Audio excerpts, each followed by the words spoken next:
موضوع چې د ډیسکریپټ ماتماتیکس وایو.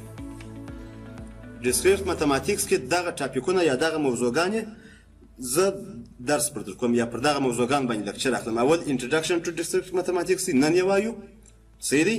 ورپسې د یوز اینډ اپلیکیشن اف ډیسکریپټ ماتماتیکس دی، دا هم نن وایو. په کمپیوټر ساينس کې هدف څه دی، ولې وایو ډیسکریپټ ماتماتیکس، دا هم نن وایو. د هغه څخه وروسته سیټ تیوري شاید ټول ورسره بلد یاست، په 10م 11م صنف کې هم شته، په 6م 5م صنف کې هم شته. په ریاضي کې سیټ تیوري ټول ورسره بلد دي. او چې سیټ څه دی د دې باره کې درس دی. د هغه څخه وروسته فکټوریل دی، کمباینیشن دی، پرموټیشن دی، پر دې باندې 2 لیکچره دي.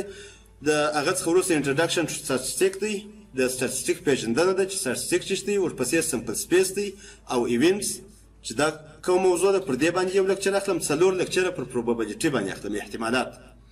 شاید 2 لیکچره یا 3 لیکچره پر احصایه باندې هم واخلم. هغه وروسته ګورم په دې خاطر باندې ګورم چې زموږ په سیلابس کې نه دی موجود، نو زه ګورم که چیرې وخت و 3 یا 4 لیکچره په دې خاطر باندې اخلم چې د کمپیوټر ساينس پوهنځي د شاګردانو لپاره ډېر مهم دي په ډیسکریپټ مات کې. د هغه څخه وروسته بیا لاجیک په نوم باندې موضوع ده. لاجیک باندې 3 لیکچر اخلم. د انډکشن په نوم باندې موضوع ده، پر دې باندې 2 لیکچر اخلم. د فنکشن په نوم باندې موضوع ده، پر دې باندې 2 لیکچر اخلم. ریکرژن په نوم باندې موضوع ده، پر دې باندې 2 لیکچر اخلم. کاونټینګ پرنسپل پر دې باندې 3 لیکچر اخلم. په دا کاونټینګ پرنسپل چې دی دا د فکټوریل او کمباینیشن او پرموټیشن سره راځي. ورپسې ریلیشن باندې 2 لیکچر اخلم. پر ګرافس باندې چې ډېر مهمه برخه ده د ډیسکریپټ ماتماتیک باندې ده، یا د ډیسکریپټ ماتماتیک تر ټولو مهمه برخه چې دا ګراف دی. چې موږ تاسو ولې ډیسکریپټ ماتماتیک وایو، یا په کمپیوټر ساينس کې د دې هدف څه دی چې موږ تاسو باید ډیسکریپټ ماتماتیکس وایو. نو ګراف یې یوه د مهمو موضوعاتو څخه ده. په دې خاطر باندې زه 15 لیکچره پر هغه باندې اخلم. او ټری یا موږ تاسو درخت ورته وایو، پر ټری باندې ټری هم مهمه موضوع ده، پر دې باندې هم 15 لیکچره اخلم. صحیح دی. 4 دانې کتابونه ما د ډیسکریپټ ماتماتیکس په باره کې، یو ډیسکریپټ ماتماتیکس اینډ اټس اپلیکیشن 1001 صفحې دی او 14 چپټره دی. ډیسکریپټ ماتماتیکس اینډ اټس اپلیکیشن دا 580 صفحې دی. په دې ځای کې چې کوم سوالونه ورکول شوي دي، هغه سوالونه دلته په دې کتاب کې حل شوي دي. دا کتاب څخه استفاده کوو. بل کتاب چې دی د probability and statistics for engineers and scientists، د دې کتاب څخه استفاده کوو. 811 صفحې دی او 18 چپټره لري. دغه 4 کتابه چې دي دا ریفرنس کتابونه دي، ټکسټ بوک نه دي. دا 4 کتابونه ټول ما په دغه ستاسو کلاس ته چې داخل شئ په دې کلاس کې دغه کتابونه دي. دغه 4 سره کتابونه مې د دې پکښې کېښي دي. او یو په دې سیمسټر کې کم موضوعات موږ وایو، د هغه موضوعاتو هغه زموږ ستاسو کورس پالیسي یا سیلابس مې هم د دې درته ایښی دي پکښې کې. دغه یو دی، دا ډیسکریپټ ماتماتیک دا سیلابس دی. ټول هغه پلان چې مثلا په کوم ورځ باندې زه ساعتونه لرم، کم کورنۍ کار پکښې کې دی، کم موضوعات تاسو باید ووایاست، هغه ټول موضوعات ته په دې ځای کې لیکل شوي دي. پی ډي اف فایل دی، دا ډاونلوډ کړئ. او هر فایل چې ستاسو په کار وي چې ډاونلوډ یې کړئ، دلته کلیک پر کوئ پر دغه فایل باندې 9 صفحې د کورس پالیسي. پر دې چې مو کلیک وکړئ، راځئ دلته و دې ځای ته اوپن ا نیو وینډو. دلته چې مو کلیک وکړئ په دې ځای کې دلته د ډاونلوډ اپشن درکوي. په دې ځای کې کولی شئ چې دغه کورس پالیسي ډاونلوډ کړئ، یا د هرې ورځې مربوط درس چې ما پورته کړی دی هغه درس کولی شئ چې ډاونلوډ یې کړئ. او د هرې ورځ د هرې موضوع اړوند کتاب چې دی، کتاب چې ما پورته کړی دی هغه کتاب هم کولی شئ چې ډاونلوډ یې کړئ د دې لارې څخه. صحیح دی. جیمیل اکاونټونه خو لرئ. یوه دغه زما د کلاس ایمیل ادرس دی. دغه ایمیل ادرس زه په آینده کې استعمالوم. ستاسو ټول اساینمنټونه هم زه پر دغه ایمیل ادرس باندې درڅخه ټولوم. صحیح دی. په تاسو کې که چیرې څوک د دې ایمیل ادرس سره نه یاست کنیکټ شوي یا کلاس روم ته نه یاست کنیکټ شوي، دغه آی ډي نمبر دی، دا کاپي کوئ. راځئ دلته پر دې ځای باندې کلیک کوئ، پر مور باندې کلیک کوئ، راځئ و کلاس روم ته. تاسو چې کله پر کلاس روم باندې کلیک وکړئ، دغه رقم یو علامه راځي، د پلس علامه راځي. دغه د پلس علامه چې مو کلیک کړله، پر دغه ځای باندې چې دا جاین کلاس ووایي، په دې ځای کې فقط دغه آی ډي نمبر، دغه نمبر یې ایږدئ دلته. جاین چې پر ووایي تاسو به دغه کلاس کولی شئ چې داخل شئ. ټول هغه مواد یا هغه درسونه چې موږ تاسو یې وایو په دې سیمسټر کې د ډیسکریپټ ماتماتیکس اړوند، هغه مواد ټول د دې پیدا کولی شئ. صحیح دی. په دې دغه کې خو به څوک مشکل نه لري چې څوک یې څه رقم کولی شي چې جاین یې کوي، مشکل خو به نه وي. ښه د امتحان ډول یا د نمرو ډول یو 100% نمرې چې دي هغه د 20% امتحان چې موږ اخلو دا د 100 نمرو امتحان چې موږ اخلو 100% نمرې د هغه لپاره دي 80% نمرې یا 80 نمرې د فاینل امتحان لپاره دي اخري امتحان او 100 نمرې چې دي هغه د کلاس اکټیویټیز ایکسرسایز او اټینډنس لپاره دي ورپسې د امتحان ژبه چې د امتحان زه په انګلیسي ژبه باندې اخلم سوالونه په انګلیسي ژبه باندې جوړوم او په دې سیمستر کې که ستاسو فکر سوی زه ټوله دغه درس چې زه در کومه پر پاور پوینټ باندې دی او دغه څخه د دغه څخه تختې څخه استفاده کوم ټوله یې وینم او د وایټ بورډ څخه استفاده نه کوم د دې تختې څخه استفاده کوم په دغه یوازې هدف مې دا و چې اکثره کسان دلته چې ما سوال وای سوال ما په پښتو باندې درته تاسو په کتابچو کې پښتو باندې نشته کې اخر به هغه سوال په امتحان کې په انګلیسي باندې راغلی وو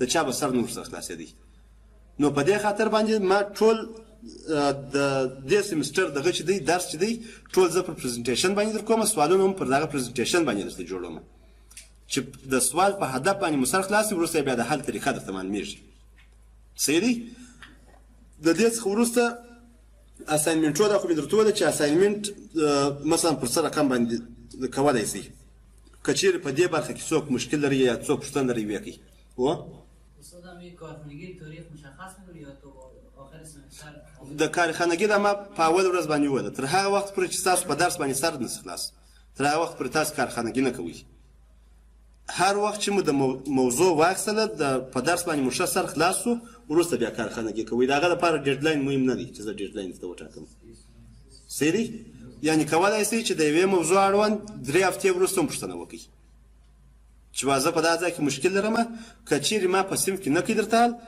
په دې خاطر باندې چې زه مثلا په هغه ورځ باندې شاید زه غواړم چې خپل لکچر مخته بوځم شاید د باندې یو بل ځای مو راوغواړم ور یې سره حل مګر تر هغه وخت پورې تاسې اساینمنټ مه کوئ چې زده کړی مو نه وي ما درته وویل ما تر هغه وخت پورې چې ستاسو سر نه وي په خلاصوي چې تاسو نه یې حل کړي زه داسې دغه نه درته وایم چې تاسې حتما په 15 ورځ کې ماته راواستوئ یا په 8 ورځ کې راواستوئ چې تاسو په ورځ باندې حل کړ په هغه ورځ یې راواستوئ حتمي نه ده چې زه ډیډلاین درته وټاکم چې په 3 ورځ کې حتما راواستوئ ولې په 3 ورځ کې شاید یوازې زما اساینمنټ نه وي شاید نور استادان هم اساینمنټ درکړي تاسو خپله پریورټي هغو دغه ته ورکړئ اساینمنټو ته ورکړئ زما دا چې هر وخت فارغ شولاست په هغه ورځ باندې راته استولی شئ ستاسو که چیرې په یاد وي په 3م سیمسټر کې ما ستاسو څخه 3 ورځې مې لکچر درکړئ پر 4مه ورځ باندې ما د خپل ځان اړوند فیډبک درڅخه ټول کړئ په یاد مو دی اوه فیډبک مې درڅخه ټول کړئ په فیډبک کې لیکلي وه چې زما د درس ډول سم دی که نه دی سم د صنف وضع مې سمه ده که نه ده سمه په خبرو باندې مې پوهېږئ که نه پوهېږئ مواد چې زه در کوم هغه د استفادې وړ دي که نه دي دا ټولې پوښتنې ما په فیډبک کې مې کړې وې په دې سیمسټر کې فیډبک په دې خاطر باندې ویشم چې موږ تاسو سره بلد شوي یو سره پېژنو بیا هم که چیرې د درس په منځ کې یو وخت په ما کې مشکل پیدا سو ستاسو په صنف کې که چیرې ټوټل 100 کسه یاست په 100 کس کې یو 50 کسه فیډبک ماته راټول کړئ یو 50 کسه نماینده ته دغه ورکړئ چې دی دې نه راځي هم بیا نه راځم درته صحیح دی ولې په دې خاطر باندې چې زه غواړم چې درس د شاګردانو په خاطر باندې وایم هغوی باید چې یو شی زده کړي زه د ځان په خاطر باندې نه وایم که چیرې تاسو دا رقم فکر وکړئ چې د ده څخه موږ شی نسو زده کولی یا درس نه راته وایي یا مثلا غیر حاضرانې کوي یا دا کوي یا کوي تاسو یو بله موضوع دې ستاسې په یاد دي چې فیډبک په دې خاطر باندې نه منم چې راته وایي چې وایي ته جدي یې په صنف کې جدي د هر چا لپاره جدیت کومه چې هغه اصول نه مراعات دي د اصولو مطابق که چیرې زه نه درسره ولاړم ما جوابولی شئ که تاسو نه راسره تللاست تاسو جوابومه هغه فیډبک نه منم نور که چیرې په ما کې دا رقم مشکل وي چې مثلا یا مو په درس باندې سر نه خلاصېږي یا مې په اواز کې مشکل لري یا مې په خبرو کې مشکل لري یا مې د خبرو د ډول سره مشکل لري هغه کولی شئ چې فیډبک راټول کړئ نماینده ته یې ورکړئ نماینده ما ته وایي چې وایي شاګردانو فیډبک راټول کړی دی د 100 کسو څخه یو 50 کسو فیډبک راټول کړی دی زه بیا نه راځم صنف ته صحیح دی او په فیډبک کې په 3م سیمسټر کې که ستاسو په یاد وي ما درته ویلي وه ما فیډبک زه دا رقم ټولوم که چیرې د 100 نفرو شاګردانو څخه 50 کسو که چیرې ما ته جواب راکړي هم بیا زه نه راځم صنف ته خو په دې صنف کې اوس سره بلد شوي په دې خاطر باندې زه یو 50 کسو شاګرد ټاکم یو 50 په دې خاطر باندې چې ایکوالیټي هغه د مساوات مراعات شي که چیرې ډېری وایي چې وایي اوکې دی دې درس راکوي بیا زه د هغو طرف نیسم او که ډېری وایي چې وایي یا دی دې درس نه راکوي که چیرې یو 50 کس هم سي بیا زه نه راځم صنف ته درته صحیح دی نو فیډبک زه خپله نه در څخه ټولوم فیډبک تاسې کولی شئ چې د صنف په جریان کې په هره ورځ باندې که زه غلط لاړلم یا زما په درس کې مشکل پیدا کړي یا مو سر نه راسره خلاصېدی یا مې وضع خرابه وه کولی شئ چې فیډبک راټول کړئ